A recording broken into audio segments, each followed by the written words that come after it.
5 on your side at 10 starts now. Balmy breeze. It becomes gusty Tuesday afternoon with above average temperatures. When the winds of change drive those temperatures down to a potential hard freeze. A dangerous drug sold in plain sight. That it is 13 times the potency of morphine. Tonight, the illnesses prompting a statewide warning. Our top story, saving SNAP, the emergency funding that may be too little, too late. I have to decide whether to put gas in my car or buy something to eat. Tonight marks day 34 of the federal government shutdown. If no deal is reached in the next 24 hours, this shutdown will be the longest in U.S. history. Good evening, I'm Mike Bush. Kelly Jackson has the night off. Tomorrow, senators are expected to take their 14th vote on a House-passed funding bill. All signs point to it as failing again. Today, the Trump administration complied with a federal judge's ruling announcing it will use more than $4 billion in emergency funding to distribute food stamps to 42 million Americans. However, it's only enough to fund half of November's SNAP benefits. In fact, that money could take time to reach the accounts of families in need. That's why local food pantries are working overtime to fill the gap. 5 on your side's Brent Solomon is taking a closer look tonight at the need locally and what people in our area can do to help. Brent. Well, Mike, we're told the average family gets $370 a month for SNAP benefits, money that can buy fruits, vegetables, meat. But even that isn't always enough. That's why food pantries work year-round to fill the gap. Without SNAP benefits coming in, imagine the need they're seeing right now. We added 100 appointments in the last month, above and beyond our monthly the families that we currently serve. Phones are ringing. Cynthia Miller had Circle of Concern. The St. Louis County Food Pantry is one of many across our area fighting hunger as the government shutdown continues. We are seeing folks who've lost their SNAP benefits, mostly.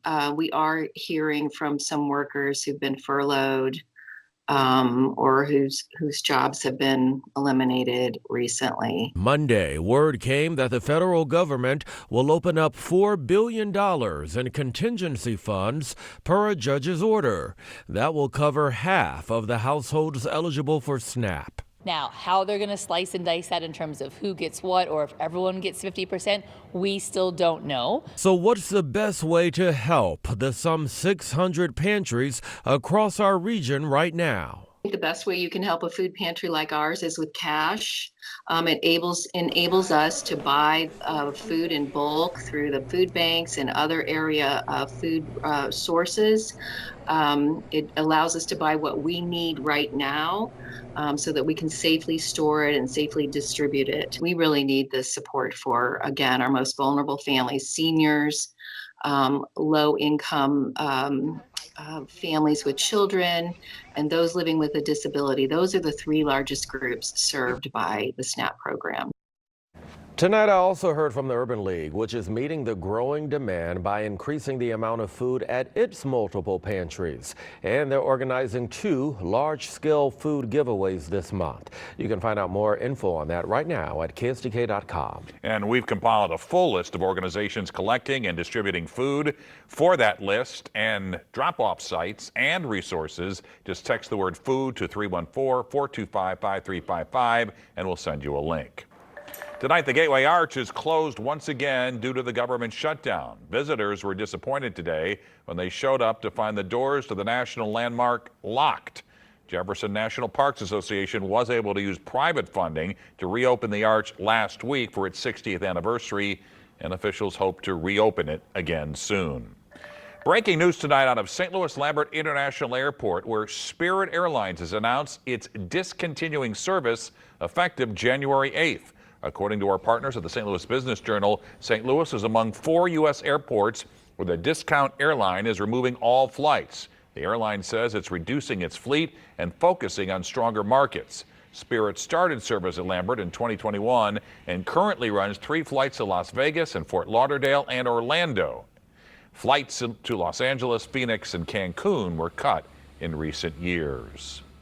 Warm winds will soon ease the fall chill over St. Louis. Weather Impact Chief Meteorologist Scott Connell is tracking a midweek warm-up, right, Scott? You know, today we hit 65 degrees in St. Louis. Tomorrow, how about 70? We're doing the bidding here, and we're going up for the next couple of days.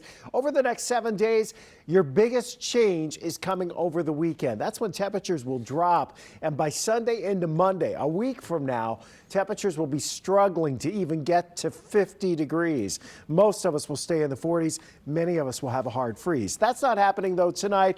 The coolest spots are down into the 30s. Where there's a little bit of a breeze, we're above 40 degrees right now. We do think out the door tomorrow morning, winds will be very light out of the south-southeast.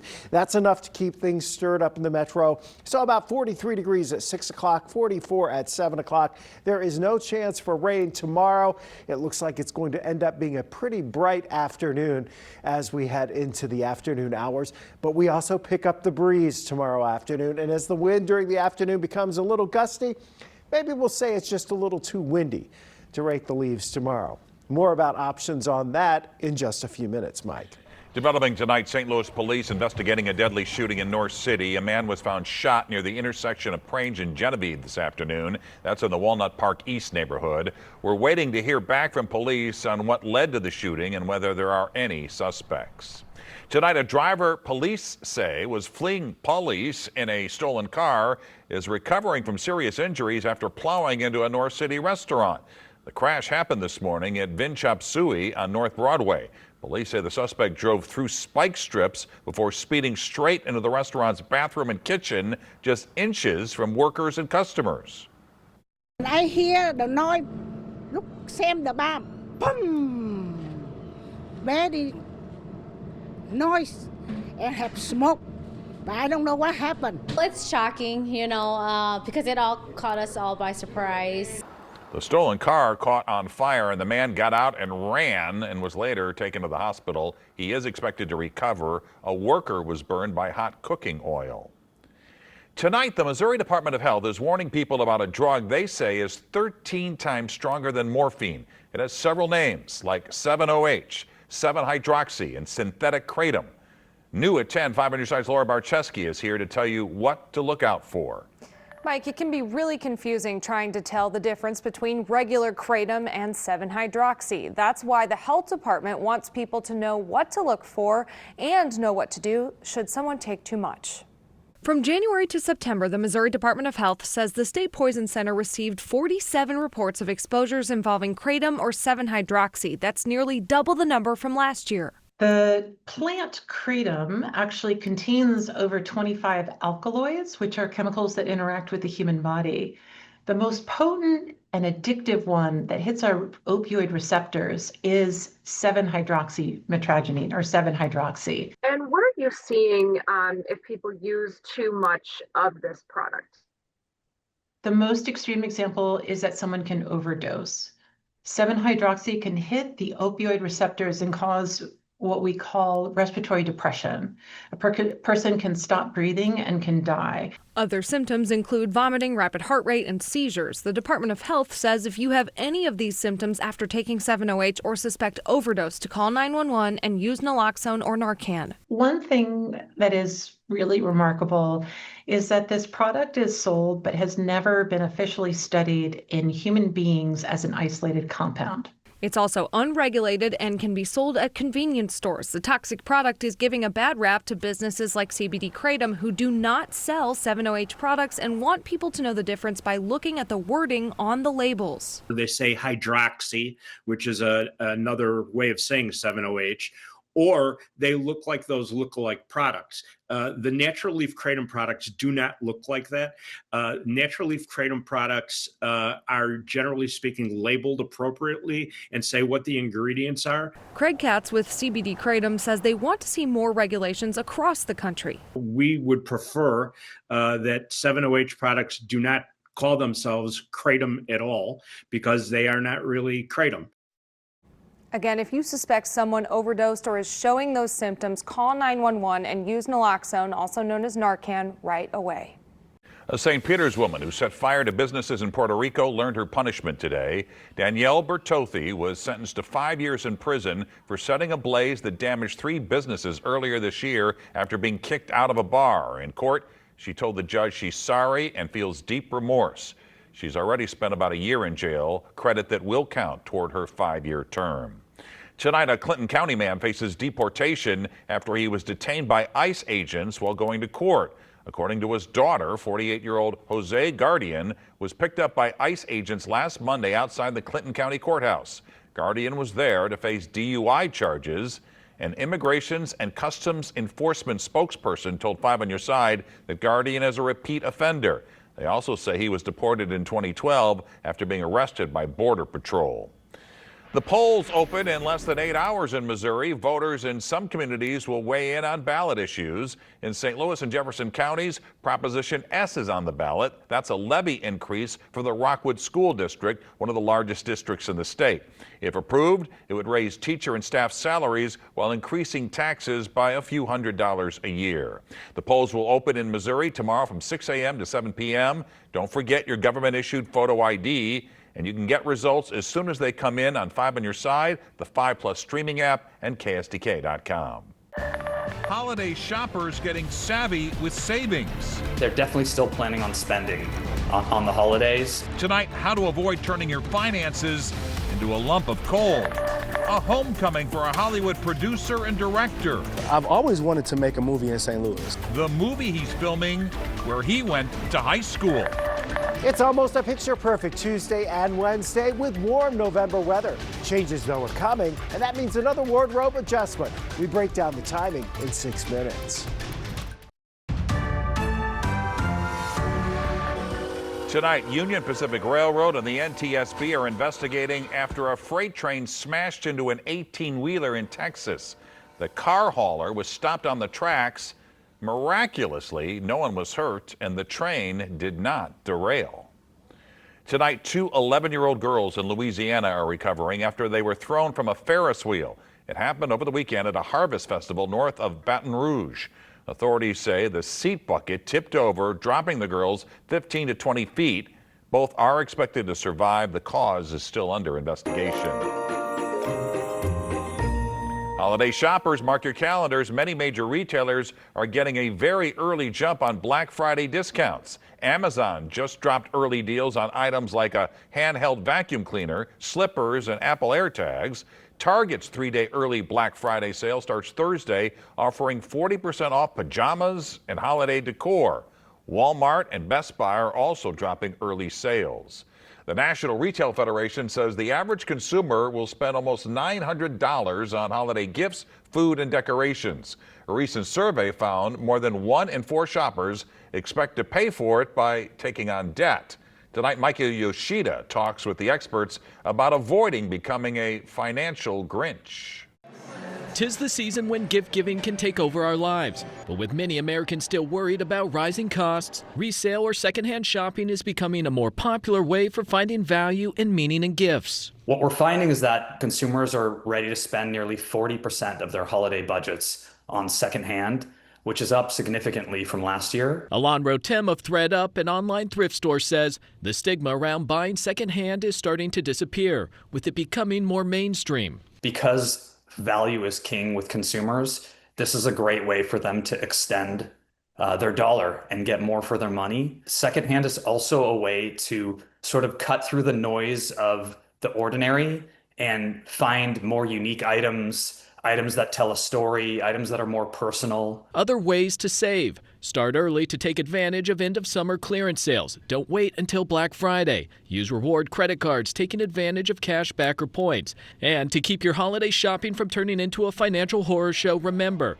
for your debit card, know your balance, don't overdraft and suffer fees. For your credit card, even if you have a high limit, don't spend beyond your budget. And with buy now, pay later options, try not to use them for discretionary spending that can quickly add up. Very easy to forget, say 2 out of the 20 small purchases with different payment due dates that you made from a few months ago. And once you have missed payments, they may get reported to the credit bureaus. In Washington, Michael Yoshida. Experts recommend using a budgeting app that can paint a clear picture of your income and expenses, letting you see how much is left over after paying your bills and buying your gifts. Tonight, St. John Vianney High School looks more like a Hollywood set. The crew for a new movie called Jacob Beats Up Nate arrive on campus today. It's written, directed, and produced by Vianney alum Jay Lee, and he's using local crew members and students as extras. Coming from St. Louis, growing up here, there's so much beautiful talent here. I've been in LA for a while, but I've always wanted to come back home to make a film. The St. Louis Regional Arts Commission gave Lee a $100,000 grant to film here. Jacob Beats Up Nate, which is about a guy facing his high school bully, is set to premiere next summer. The world's biggest gold glove is coming to Westport Plaza. Today, Rawlings unveiled the massive sculpture that will soon be installed on top of its headquarters. This replica of the Gold Glove Award is 30 feet tall, 25 feet wide, and weighs around 25,000 pounds. It will go up later this month. Tonight, buildings and landmarks throughout St. Louis are looking a little blue and green. This is all part of the Alzheimer's Foundation of America's Light the World in Teal initiative. The goal is to shine a spotlight and show support for the 7 million Americans and 120,000 Missourians battling the progressive brain disorder. November is Alzheimer's Awareness Month. Chief Meteorologist Scott Connell rejoins us now with the weather impact forecast. And if you're looking to take off that sweater, you're going to be able to do it the next couple of days. You know, it's one of these things where in the mornings you definitely can use that sweater, but by midday we warm up so quickly. And today was a case in point. We were back above 60 degrees by lunchtime today. And we look at the impacts here over the next few days. There is a breeze tomorrow afternoon. It's a relatively warm one. So we're around 70. Still have a breeze on Thursday. Friday, there's a chance we might get a few showers in the morning. I don't think it's going to be a lot, and it's probably not going to be enough to even cause problems for the morning rush hour. And then by the end of the weekend and into early next week, potential for a more widespread freeze than what we saw yesterday. Yesterday, officially, a lot of us did not get to freezing or below, but I think on Monday, most of us will, including in the city. Right now, a few high clouds are rolling in. 45 degrees in St. Louis. We're only going to drop 2 or 3 more degrees. Dew point's 39. We won't spend a lot of time talking about that because Frank has a whole host of highlights tonight. But the wind is calm, so the temperature is headed closer to that dew point for some of us tonight, down into the 30s east of St. Louis. Hour by hour tomorrow, you're working outside. Cool start, bright skies in the afternoon. The breeze does pick up. We're back around 70 tomorrow afternoon. The only chance for rain we see this week is a very small window of opportunity. In the middle of the night here Thursday, a front is coming in, and through Friday morning, maybe we see an isolated shower or two. Even if it rains, it won't amount to much. And then once we get that system through, here comes a fast-moving clipper over the weekend. That's the one that brings the really chilly air in here as we head into Sunday and Monday. We do not think we're going to get to 50 degrees now on Sunday for the high. I think those temperatures are going to stay cold in the 40s for highs Sunday and Monday morning around 30 in town for the low temperature. It's all reflected here in your 7-day forecast. Again, the rain chance is pretty limited here for late Thursday night into early on Friday morning, and light amounts if we see any at all. You do have the gusty winds right through the week and into the upcoming weekend. That wind on Sunday is going to be one that just kind of cuts right through you, with temperatures holding in the 40s all day long, even with some sunshine. And then most of us see that hard freeze early on Monday morning as temperatures drop back into the 20s. We're thinking right around 30 in town, but outlying areas could be as cold as 24, 25 degrees. That's just crazy how the difference 1 week will make. Up and down, and then it warms up towards the middle of next week again. All right, Scott, thanks. Frank is here with sports. Mike, everybody was in action tonight. The Blues slew Mizzou and Illinois, and they all won. We're back, baby. And a Cardinal won a Gold Glove. All the action next. And here's a look at the program streaming in late night on 5+. You can watch for free on your Roku, Apple, Fire, Samsung, or LG TV.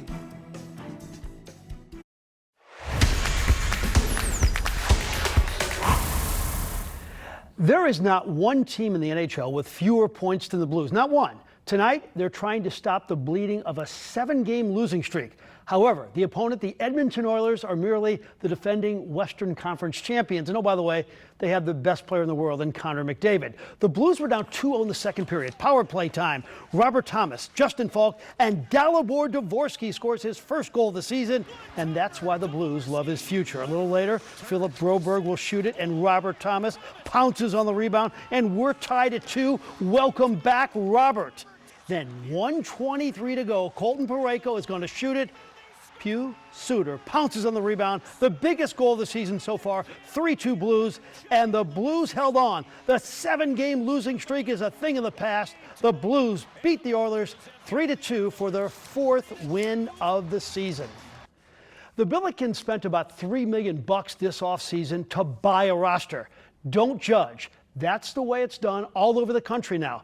It's like that with chief meteorologists, too. You think it's excessive, but the Scott Connells of the world are expensive. Tonight, SLU against SEMO in the opener. The young man we profiled on Sports Plus, Kellen Thames, came off the bench flying. Later, it's the All-American candidate, Robbie Avila, draining a 3. Speaking of threes, the Billikens plucked precise shooters from the portal. This is Ishan Sharma. And here's some more from the portal. Their fastest player from Northern Illinois, Quentin Jones. Look at that. He had 10 points tonight. And then there's Trey Green from Xavier. Gosh, they have some players. 5 in double figures. SLU coasted to a 92-67 victory. How about it, Coach? You know, we beat what I think is a good team by 25. I don't know that happened at all last year, ever, without, you know, delivering what I would think is close to our best punch. So, again, we gotta go back to work, a lot to clean up, but certainly proud of our effort. I thought we did a lot of good things. Dennis Gates and Mizzou, likely the only Power 5 school opening the season in HBCU school, Howard University. Best thing Coach did in the offseason, retain his best player, Mark Mitchell. There's the dunk. Here's another holdover, Jacob Cruz, the designated three-point shooter. Coach believes Anthony Robinson could be a star, a little step-back 3 right there. And they need a big man to step up. How about the 7-footer, Sean Phillips, to transfer from Arizona State, 16 points, 11 boards. Mizzou rolls 88-67. Brad Underwood and Illinois hosted Jackson State. Illinois has the 7-foot Avicic brothers from Croatia. Tomislav will get the bucket. He had 21. He'll likely be a first-round pick. Illinois is really high in this 6'6" freshman guard, Keaton Wagler. He's going to drain the 3. Bruce Weber, back in Champaign, had to be impressed with the three-point shooting. He was on the broadcast. It's Jake Davis with a tray. Illinois with 17 three-pointers, 1 shy of the school record. They win 108-55. Mason Wynn was a highlight film this year for the Cardinals, and today he became the 100th Redbird to win a Gold Glove. How could he not? 129 games, just 3 errors. At 23, he's also the youngest Cardinal to win the award, and he has developed a relationship with a 13-time Gold Glove winner in Ozzie Smith. Off the field, you know, every event I've been to, every charity event that he's done, and just how he interacts with fans has been great for me to see, you know, especially me wanting to be just like him, you know, defensively and, you know, for the city of St. Louis. So, you know, watching what he does around the city and what he does for the fans has been a lot of help to me as far as, you know, kind of what I want to be going forward. Kyler Murray in street clothes tonight, and the Cowboys and the Cardinals went at it. His replacement, Jacoby Brissett, hooks up with Marvin Harrison Jr., and the Cardinals go on to a 27-17 victory. But, Mike, the big story in sports, the St. Louis Blues finally winning a game against a great team. The place was crazy. So that's what makes this such a mystery. I mean, they've lost 7 in a row. There were high hopes going into this season. Tonight they beat one of the best teams in the NHL. How do you explain this? Well, you are without, or you have been without, your 2 best players. You got one of them back tonight at Robert Thomas. You still don't have Jake Neighbors. And they've had some unlucky bounces. Every team's going to have bad 10 or 11 game stretches. Let's just hope that's the only one for the Blues. Well, yeah, they got it away, got it out of the way early, hopefully. Absolutely. All right, Frank, thanks. Thanksgiving dinner and dessert in one bite, the new twist from an old childhood favorite. Well, the rock band AC/DC is bringing their tour to St. Louis next year. They're playing at the Dome at America Center on September 8th. St. Louis native Taylor Momsen and her band The Pretty Reckless are opening for them. You may remember her as Cindy Lou Who in the 2000 Grinch movie. Tickets go on sale this Friday at 10 a.m. Momsen will be among the performers during this year's Macy's Thanksgiving Day Parade. The lineup announced today also includes Huntrix from K-pop Demon Hunters, Kool and the Gang, and the Radio City Rockettes. Mario, Shrek, Buzz Lightyear, and Pac-Man are the new character balloons. And of course, you can watch the parade Thanksgiving morning right here on 5 on Your Side. So get this, Oreo is putting a twist on Thanksgiving. The special holiday collection features fudge-covered cookies infused with Thanksgiving flavors. They include turkey and gravy, sweet potato, cream corn, apple caramel pie, pumpkin pie, and cranberry sauce. A tin of 12 cookies will cost you $20. God, I don't know if I want Thanksgiving and turkey and gravy in my Oreo. Yeah, I'll have my Oreos after the Thanksgiving. right. Yes, and put fudge on some other things, but yeah, not turkey and gravy. All right, out the door tomorrow morning. Temperatures are in the 40s, near 70 tomorrow afternoon. There you have it. 5 on Your Side at 10. We're always streaming on 5+. Don't forget to start your day with Today in St. Louis, beginning at 5 a.m.